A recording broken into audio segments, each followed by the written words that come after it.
Breaking news చూస్తున్నాం. శబరిమల అయ్యప్ప ఆలయ ద్వారాలు తెరుచుకున్నాయి. ఈ క్రమంలో శబరిమలకు భక్తులు పోటెత్తుతున్నారు. స్వామియే శరణమయ్యప్ప నామస్మరణతో శబరగిరిలు మారుమోగుతున్నాయి. మండల పూజ ప్రారంభం నుంచి శబరిమలకు భక్తులు పెద్ద సంఖ్యలో తరలి వస్తున్నారు. స్వామివారి దర్శనానికి 15 నుంచి 18 గంటల సమయం పడుతుంది. ఇక పవిత్రమైనటువంటి 18 మెట్ల దగ్గర భక్తుల ప్రవాహం గణనీయంగా మందగించడంతో సన్నిధానం నుంచి క్యూ లైన్లో కిలోమీటర్ల మేర భక్తులు బారులు తీరుతున్నారు. విపరీతమైనటువంటి రద్దీ, కనీస సౌకర్యాలు లేమి, అధికారుల వైఫల్యంతో అయ్యప్ప భక్తులు తీవ్ర ఇబ్బందులు పడుతున్నారు. రద్దీని నియంత్రించేందుకు దర్శన సమయాన్ని 2 గంటల పాటు పొడిగించిన పరిస్థితి అదుపులోకి రాలేదు. ఇక తాగునీరు, ఆహారం అందక గంటల తరబడి నిల్చోవడంతో చిన్నారులు, వృద్ధులు క్యూ లైన్లోనే సొమ్మసిల్లి పడిపోతున్నారు. ఇలాగే ఓ భక్తురాలు కుప్పకూలి మృతి చెందింది. భారీ క్యూ లైన్ల కారణంగా ఊపిరాడక ఉక్కిరి బిక్కిరై మరణించినట్లుగా తెలుస్తోంది. ఇక అప్రమత్తమైనటువంటి ఆలయ అధికారులు శబరిమల పరిసరాల్లో 17 మెడికల్ ఎమర్జెన్సీ సెంటర్లను ఏర్పాటు చేశారు. భక్తుల రద్దీకి అనుగుణంగా సరైనటువంటి ఏర్పాట్లు చేయలేదని భక్తులు ఆగ్రహం వ్యక్తం చేస్తున్నారు. ఆదివారం సాయంత్రం ఆలయం తలుపులు తెరుచుకోగా సోమవారం రికార్డు స్థాయిలో 1,25,000 మంది భక్తులు స్వామివారిని దర్శించుకున్నారు. రోజుకు 90,000 మందికి మాత్రమే దర్శనం కల్పించాలని నిర్ణయించినప్పటికీ 1,00,000కు పైగా భక్తులు వస్తుండటంతో ఏర్పాట్లు సరిపోలేదు. ఇదే పరిస్థితి కొనసాగితే గతేడాది నాటి సంక్షోభం పునరావృతమవుతుందని, ఎంతో మంది భక్తులు యాత్రకు మధ్యలోనే విరమించుకోవాల్సి వస్తుందని ఆందోళన వ్యక్తమవుతుంది. ఇక శబరిమలలో తెలుగు రాష్ట్రాలకు చెందినటువంటి భక్తులు నానా ఇబ్బందులు పడుతున్నారు. వారి పట్ల కేరళ ప్రభుత్వం దారుణంగా వ్యవహరిస్తుంది. లెక్కల ప్రకారం శబరిమల ఆలయంలో ఎక్కువ శాతం తెలుగు రాష్ట్రాల నుంచే వెళ్తుంది.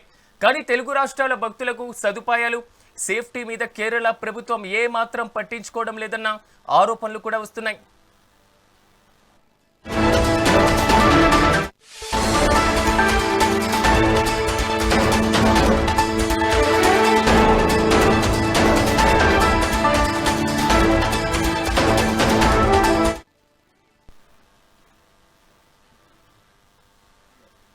ఇక ఇదే అంశానికి సంబంధించి మనతో పాటుగా సమాచారం పంచుకునేందుకు డాక్టర్ జ్యోతి కుమార్ గారు అందుబాటులో ఉన్నారు. జ్యోతి కుమార్ గారు నమస్తే అండి. నమస్తే అండి. జ్యోతి కుమార్ గారు, ఎలా చూడాలంటారు? శబరిమల ఆలయానికి భక్తుల తాకిడి విపరీతంగా ఉన్నటువంటి పరిస్థితి, కానీ అక్కడ ఉన్నటువంటి ఏర్పాట్లతో మాత్రం అసంతృప్తిగా ఉన్నటువంటి సిచ్యువేషన్ కనబడుతుంది.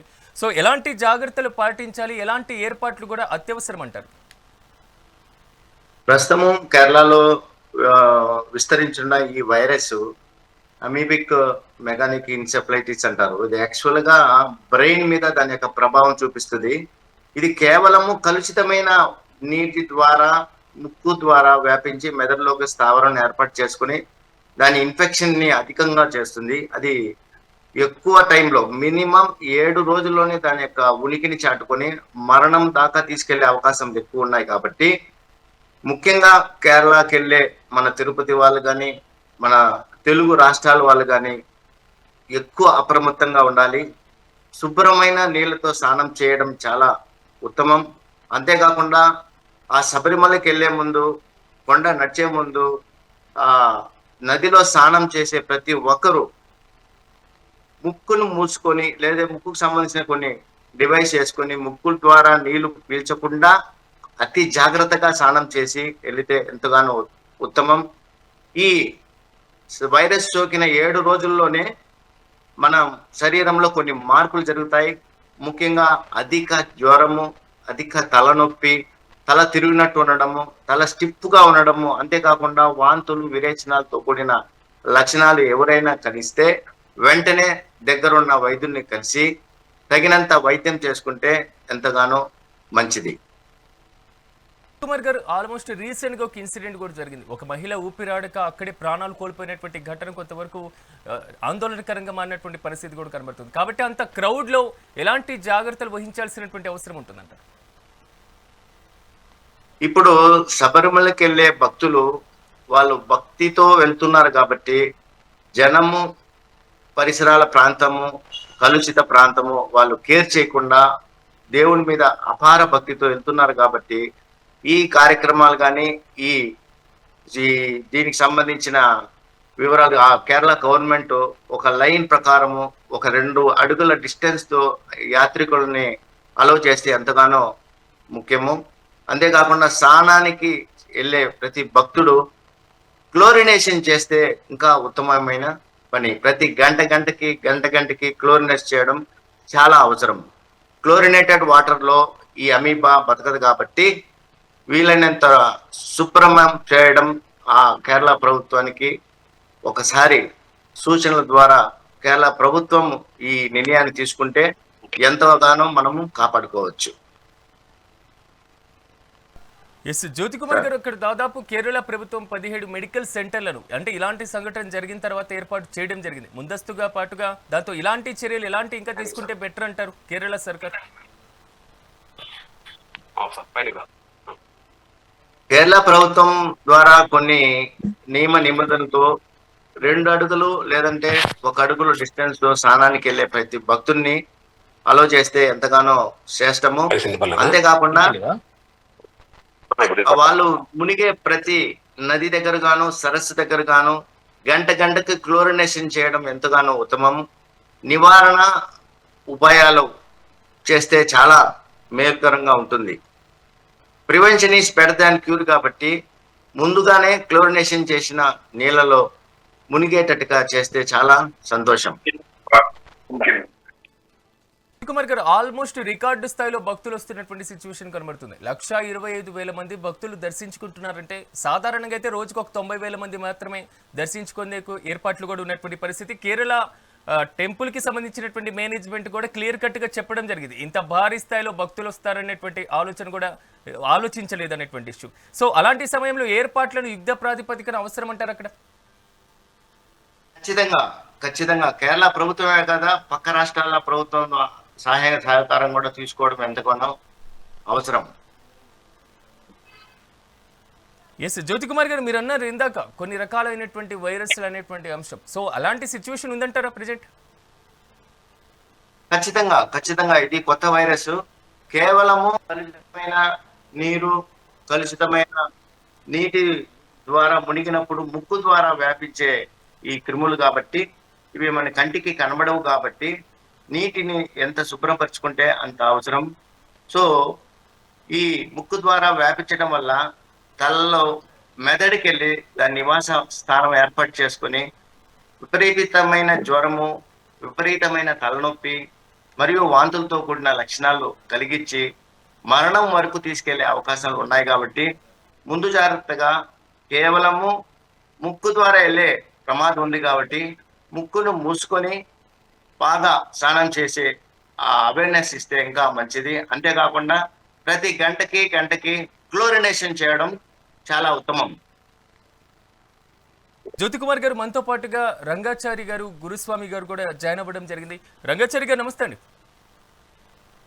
నమస్తే సార్. రంగాచారి గారు, ఎలా చూడాలంటారు మొత్తం మీద ఈసారి క్రౌడ్ చాలా ఎక్కువగా కనిపిస్తుంది. కేరళ ప్రభుత్వం కూడా అంచనాలకు మించినటువంటి పరిస్థితి అక్కడ ఉంది. సో ఎలాంటి జాగ్రత్తలు ముందుగా తీసుకుంటే బాగుంటుందంటారు? మరి ముఖ్యంగా తెలుగు రాష్ట్రాల నుంచి వెళ్ళేటువంటి భక్తుల పట్ల నిర్లక్ష్య వ్యవహారం కూడా అక్కడ నడుస్తుంది అనేది మాత్రం ప్రధానంగా వస్తున్నటువంటి వాదన. మీ అభిప్రాయం ఏంటి? సార్, ఇప్పుడు ప్రభుత్వము కేరళ ప్రభుత్వం వచ్చేసేసి వర్చువల్ క్యూ బుకింగ్ వచ్చేసి 90,000 మందికి చెప్పారు సార్. మరి 90,000 మందికి కూడా కనీస అవసరాలు కూడా లేకుండా చేస్తున్నారు సార్. ఇప్పుడు దేశవ్యాప్తంగా ఉన్న అయ్యప్ప భక్తులందరికీ తెలుసు, మరి నవంబర్ 17వ తారీఖు మండల పూజా కార్యక్రమాలు ప్రారంభమవుతాయి. మరి మొదటి రోజు విపరీతమైన రద్దీ, ఎందుకంటే 16 నుంచే అక్కడ పంపాలో స్టే చేస్తారు సార్ మొదటి మండల పూజ మనం దర్శించుకోవాలని. మరి అదేవిధంగా ప్రభుత్వం కూడా వర్చువల్ క్యూ ఓపెన్ టికెట్లు ఇచ్చారు కాబట్టి టికెట్లు తీసుకునే దర్శనానికి వెళ్ళారు. కానీ 5,000 మంది 10,000 మంది ఎక్స్ట్రా వస్తారు, కానీ అంతకుమించి వచ్చే పరిస్థితి లేదు సార్. కనీసం 90,000 మంది కూడా కనీస అవసరాలు ఏర్పాటు చేయకుండా మరి ప్రభుత్వం కూడా నిర్లక్ష్యంగా, శబరిమలలో నిర్లక్ష్యంగా వ్యవహరిస్తున్నారు సార్ ప్రభుత్వం కూడా. దీన్ని కూడా తీసుకోవాలి సార్. ఎందుకంటే స్టే చేసేసి కొద్ది నీళ్లు పెట్టి ఆ నీళ్లు దుర్వాసనతో వల్ల ఈ యొక్క వ్యాధులు వ్యాపిస్తాయని అందరికీ తెలుసు సార్. మరి వాటిని చేసుకోకుండా నీళ్లు లేకుండా నిర్లక్ష్యం కదా సార్. దాన్ని కూడా మరి అయ్యప్ప భక్తులు మనము దాన్ని ప్రభుత్వం తీసుకెళ్ళాలి సార్ ఈ విషయాన్ని కూడా. ఎస్ రంగాచారి గారి, తెలుగు రాష్ట్రాల నుంచి వెళ్ళేటువంటి భక్తుల పట్ల నిర్లక్ష్య వైఖరి ఎందుకు? ఎందుకంటే తెలుగు రాష్ట్రాల నుంచి అయ్యప్ప మాల వేసుకుని శబరిమలకి వెళ్ళేటువంటి వారి సంఖ్య విపరీతంగా ఉంటుంది ఇతర రాష్ట్రాలతో పోల్చుకుంటే. ఈవెన్ తమిళనాడు, కర్ణాటక ప్రాంతాలతో పోల్చినా తెలుగు భక్తులే ఎక్కువగా అధిక సంఖ్యలో వెళ్తూ ఉంటారు. కానీ ఈ నిర్లక్ష్య వైఖరి ఎందుకు? ఈ విమర్శలకి ఎందుకు? సార్, ఈ నిర్లక్ష్య వైఖరి అనేది ప్రభుత్వం ముందు నుండి తెలుగు రాష్ట్రాల మీద ఉంది సార్. మరి ఈ విపరీతమైనటువంటి అయ్యప్ప భక్తులు ఉండేది కూడా ఉమ్మడి ఆంధ్రప్రదేశ్ నుండి ఎక్కువ అయ్యప్ప భక్తులు వెళ్ళేది కూడా సార్. మరి అయ్యప్ప తెలుగు వారి కనీస సమాచార కేంద్రం కూడా చెప్పడం లేదు సార్. కనీసం ఏదైనా ఇబ్బందులు వస్తే కనీసం ఎవరికొని చెప్పుకుందాం తెలుగు భాషలోనే ఒక సమాచార కేంద్రాన్ని కూడా ప్రభుత్వం ఏర్పాటు చేయలేకపోతుంది సార్. మరి దీన్ని కూడా ఏ విధంగా మేము అయ్యప్ప భక్తుల్ని దీన్ని మనం ఖండించాల్సిన అవసరం ఉందా లేదా సార్? మీరు కూడా ప్రభుత్వం దృష్టికి తీసుకెళ్లాలి సార్ ఈ విషయాన్ని కూడా. అది సార్. గారు ఆల్మోస్ట్ లాస్ట్ ఇయర్ కూడా ఇలాంటి పరిస్థితులే కొన్ని సందర్భాల్లో ఎదురైనాయి. ఇలాంటి పరిస్థితులు ఉన్నప్పుడు భక్తులు చాలా మంది భక్త యాత్రను కూడా వదిలేసి మధ్యలోనే విరమించుకొని వచ్చినటువంటి పరిస్థితులు ఉన్నాయి. ఆందోళనకు దిగినటువంటి పరిస్థితులు కూడా ఉన్నాయి. కాబట్టి కేరళ సర్కార్ ఎప్పుడైనా మేల్కోవాలంటారా దీనికి సంబంధించి? కంపల్సరీ మేల్కోవాలి సార్ హిందూ భక్తులకి. ఇప్పుడు ఎందుకంటే ఇప్పుడు కేరళ ప్రభుత్వం శబరిమల కొట్టి టూరిజం ద్వారానే ఎక్కువ ఆదాయం వస్తుంది సార్. ఆదాయాన్ని భక్తులు శబరిమల జరిగేటువంటి కార్యక్రమాలు కేటాయించకుండా ఈ రోజు ఆంధ్రప్రదేశ్ లో ఒక విపరీతమైన ఎక్కువ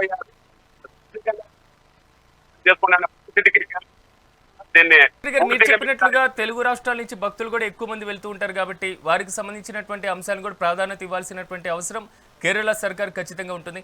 ఎస్ జ్యోతి కుమార్ గారు, ఈ ఇష్యూని ఎలా చూడాలంటారు? ఎందుకంటే భక్తుల తాకిడి ఏ ప్రాంతం నుంచి ఎంత వస్తుంది, సో ఆ భక్తులు ఎంతవరకు ఎక్కువగా వచ్చేటువంటి అవకాశం ఉంది? గతేడాదితో పోలిస్తే ఈసారి పెరిగేటువంటి అవకాశం ఉందా? ఎన్ని రోజుల పాటు దర్శనాలు ఉన్నాయి? 2 గంటల సమయం పెంచినంత మాత్రాన ఎంతవరకు ఉపయోగకరంగా ఉంటుంది? ఇలాంటి అంచనాల్లో కొంతవరకు పొరపాట్లు జరిగినందువల్లే ఇలాంటి సిచ్యువేషన్ ఎదురైంది అనుకోవచ్చా?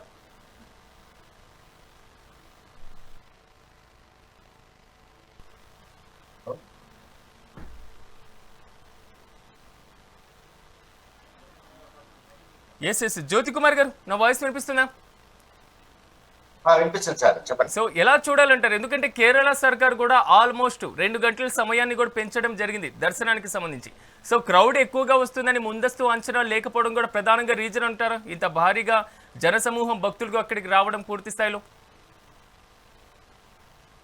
ప్రస్తుతం ఉన్న అయ్యప్ప భక్తుల దీక్షతో ఉన్న వాళ్ళు రాబోయే రోజుల్లో మరింత జనం పెరిగే అవకాశాలు ఎక్కువగా ఉన్నాయి. ఈ విషయం కేరళ ప్రభుత్వం తెలుసో లేదో కానీ మన తెలుగు రాష్ట్రాల నుంచి కొన్ని లక్షల మంది అయ్యప్ప మాలేసుకొని భక్తితో వెళ్తున్నారు, వెళ్ళబోతున్నారు. వీళ్ళందరికీ సురక్షితంగా వెళ్ళి మన తెలుగు రాష్ట్రాలకు తిరిగి రావాలంటే కేరళ ప్రభుత్వం యొక్క అవసరం. అంతేకాకుండా కేరళనే కాదు, మన ఆంధ్రప్రదేశ్ కానీ తమిళనాడు గవర్నమెంట్ కానీ పూనుకొని ఈ కేరళలో ఉండే సరస్సులు అన్నిటికీ క్లోరినేషన్ చేస్తూ ఆ దర్శనాన్ని వీలైనంత త్వరలో ముగించుకొని వచ్చేటట్టుగా ఏర్పాటు చేస్తే ఎంతగానో అవసరం. అన్ని సెంటర్లోనూ ప్రతి 100 అడుగుల్లో ప్రతి 200 అడుగుల్లో ఒక ప్రైమరీ హెల్త్ సెంటర్ని ఏర్పాటు చేసి వాళ్ళకి ఈ అవేర్నెస్ ని తెలియజేయడం చాలా అవసరమని నేను భావిస్తున్నాను. ముందు రోజుల్లో ఈ భక్తి శ్రద్ధతో వెళ్ళే అయ్యప్ప మాల భక్తులకి అయ్యప్ప భక్తితో వెళ్తున్నారు కాబట్టి వాళ్ళకి ఈ వైరస్ వస్తుంది రాదు అనే ఆలోచన ఉండదు. ఎందుకంటే వాళ్ళు భక్తితో అయ్యప్ప మీద భక్తితో వెళ్తారు కాబట్టి సరస్సులో మునిగి తేలి దేవుడి దగ్గరికి వెళ్ళి దర్శనం చేసుకోవాలనమే వాళ్ళ యొక్క ముఖ్య ఉద్దేశం. కాబట్టి వాళ్ళకి ప్రతి ఒక్కరికి అక్కడ ఉండే ప్రభుత్వం కానీ ప్రైమరీ హెల్త్ సెంటర్ వాళ్ళు కానీ వాలంటీర్స్ కానీ మీరు మునిగేటప్పుడు జాగ్రత్తగా మునగండి, ముక్కు మూసుకొని మునగండి, వెంటనే హాట్ వాటర్ తో స్నానం చేసుకొని మళ్ళీ దర్శనానికి వెళ్ళని అవేర్నెస్ చేయిస్తే చాలా ఉత్తమం. అయ్యప్ప మాల వేసుకున్నటువంటి భక్తులు ఎవరైతే ఉన్నారో వారు వేసుకున్న తర్వాత పూర్తి స్థాయిలో కఠినమైనటువంటి దీక్ష నిబంధనలు పాటిస్తూ ఉంటారు, తినేటువంటి ఆహారం దగ్గర నుంచి తాగేటువంటి నీరు వరకు. అలాంటి జాగ్రత్తల్లో భాగంగా తెలుగు రాష్ట్రాల నుంచి వెళ్ళేటువంటి భక్తులకు ఎలాంటి సూచనలు చేస్తారు తినేటువంటి ఆహార విషయంలో? తీసుకున్న ఆహారం ఏంటి, వెరీ లైట్ డైట్ తీసుకోవాలి, వేడి నీళ్ళే తాగాలి, ఎక్కువ మసాలా ఐటమ్స్ కానీ ఎక్కువ కూల్ ఐటమ్స్ కానీ ఎక్కువ తీయని పదార్థాలు కానీ ఎక్కువ సేవించకూడదు. వీలైనంత రోజుకి 2 సార్లు శుభ్రతతో పాటించు దేవుని దీక్ష తీసుకొని వెళ్తే ఎంతగానో అవసరం. ఇది కూడా అక్కడ ప్రధానంగా ఉన్నటువంటి అంశం ఒకటి క్యూ లైన్లు, రెండోది అటవీ మార్గం నుంచి వారు కాలినడకనే వెళ్ళేటువంటి మార్గం కానివ్వండి, 18 మెట్ల మార్గం కానివ్వండి, ఇలాంటి వాటిలో ఎలాంటి జాగ్రత్తలు ఇంకా పాటించాల్సినటువంటి అవసరం ఉంటుంది? క్యూని మనం నియంత్రించలేము కాబట్టి అపారమైన భక్తితో వెళ్తున్నారు కాబట్టి వాళ్ళకి వీలైనంత త్వరలో దేవుణ్ణి దర్శించాలనే ఆశ సంస్కృతి ఉంటుంది కాబట్టి వాళ్ళు తొందరగా వెళ్ళి దేవుని దర్శించుకోవాలనే సంకల్పంతో ఉంటున్నారు కాబట్టి వాళ్ళకి అవేర్నెస్ ఏర్పాటు చేయాలా, ప్రతి అడుగున అవేర్నెస్ ఏర్పాటు చేయాలా. మీరు శుభ్రతతో వెళ్ళాలి. సముద్రంలో కానీ అదే నదిలో కానీ సరస్సులో కానీ స్నానం చేసేటప్పుడు జాగ్రత్తగా ఉండాలి. వీలైన తర్వాత స్నానం చేసిన తర్వాత కూడా వేడి నీళ్ళతో మళ్ళీ స్నానం చేసుకొని దేవుని దర్శనం చేసుకోవడం ఎంతగానో ఉత్తమం అని తెలియజేయాలి. ఈ ఆహార అలవాట్లు, ఈ శుభ్రత, ఈ వైరస్ వల్ల ఎటువంటి ప్రమాదం కాదు. కేవలము సరస్సులో కానీ నదుల్లోనే కలుషితమైన సరస్సు కానీ కలుషితమైన నదులు కానీ మునగడం వల్లనే ఈ వైరస్ ముక్కు ద్వారా వ్యాపిస్తుంది. కాబట్టి ఈ అవేర్నెస్ వాళ్ళకి బాగా తెలియజేయాలి. మనం రీసెంట్ ఇందాక మాట్లాడుకున్నట్లుగా ఒక మహిళ చనిపోయేటువంటి పరిస్థితి వరకు వచ్చిందంటే అక్కడ ఉన్నటువంటి క్రౌడ్ అర్థమవుతుంది. కాబట్టి దీర్ఘకాలికమైనటువంటి వ్యాధులు ఉన్నవారు కానివ్వండి, శ్వాసకోశ వ్యాధులు ఉన్నటువంటి వారు, సో ఎలాంటి వారు ఎక్కువ జాగ్రత్తలు తీసుకోవాల్సినటువంటి అవసరం ఉంటుంది ఇలాంటి ప్రాంతంలో వెళ్ళినప్పుడు? ఇలాంటి ప్రాంతంలో ముఖ్యంగా గుండె జబ్బుకి ఉన్న వాళ్ళు, సిఓపిడి అంటే క్రానిక్ అబ్స్ట్రక్టివ్ పల్మనరీ డిసీజ్ అంటే ఆస్మా బాధపడే వాళ్ళు, తీవ్రమైన హైపర్ టెన్షన్ ఉన్న వాళ్ళు, డయాబెటిక్ అన్కంట్రోల్ డయాబెటిక్ ఉన్న వాళ్ళు, నరాల ప్రాబ్లం ఉన్న వాళ్ళు అతి జాగ్రత్తగా వెళ్ళడం, వాళ్ళతో మాత్రలు కంపల్సరిగా తీసుకువెళ్ళడం. ఏ మాత్రం అనారోగ్య సమస్యలు వచ్చినా వెంటనే వాళ్ళు దర్శనాన్ని ఆపి ఫస్ట్ ప్రైమరీ హెల్త్ సెంటర్ కానీ దగ్గరలో ఉండే ఆరోగ్య కేంద్రం కానీ వెళ్ళి వాళ్ళకి పరీక్ష చేసుకొని వెళ్ళొచ్చా లేదా నిర్ణయించిన తర్వాతనే వాళ్ళు అయ్యప్ప దీక్షని ముగించాలని నా ఉద్దేశం. రైట్ జ్యోతి కుమార్ గారు, మీతో పాటుగా రంగాచారి గారు మాతో పాటు పార్టిసిపేట్ చేసినందుకు ప్రత్యేకంగా కృతజ్ఞతలు. మరి ముఖ్యంగా తెలుగు రాష్ట్రాల నుంచి వెళ్ళేటువంటి భక్తులు తగు జాగ్రత్తలు పాటించాల్సినటువంటి అవసరం ఖచ్చితంగా ఉంటుంది. శబరిమల ఆలయంలో భక్తుల తాకిడి విపరీతంగా ఉన్నటువంటి నేపథ్యంలో తెలుగు భక్తుల పట్ల కేరళ ప్రభుత్వం నిర్లక్ష్య వైఖరి వహిస్తుంది అనేటువంటి అంశం కూడా కొంతవరకు విమర్శలకు తావిస్తున్నటువంటి సిచ్యువేషన్ ఉంది.